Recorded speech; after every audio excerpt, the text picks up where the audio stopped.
today we'll move on. Though we'll be looking at the same sort of agenda, today we will be talking about Newton's second law.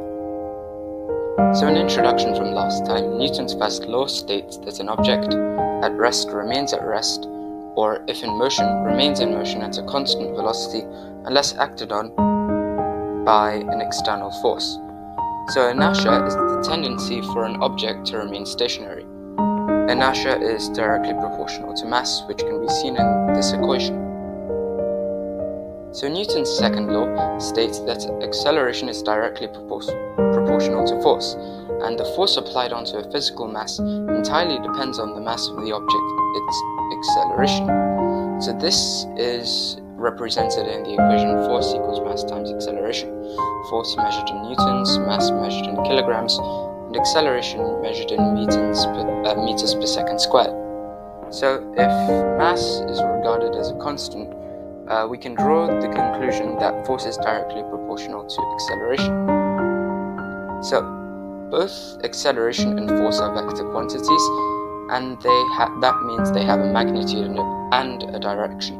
Therefore, we can represent these forces on an inclined graph using the axes x, y, and z.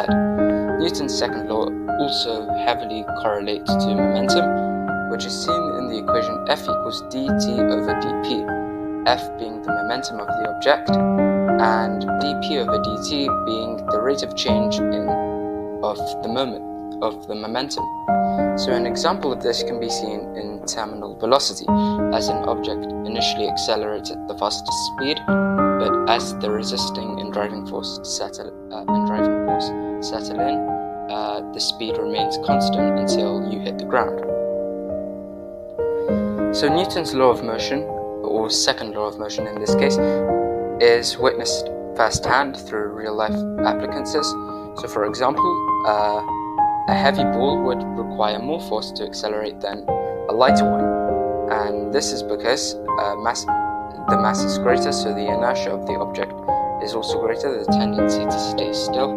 Therefore, it would require more force to accelerate it at the same rate. A summary. Newton's second law states that acceleration is directly proportional to force.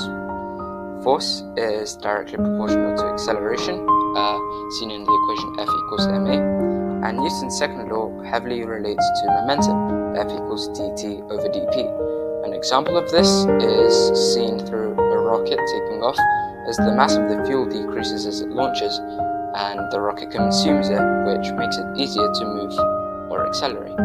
Thank you so much for watching. Please, if you have any questions, put them in the comment section below. Bye for now.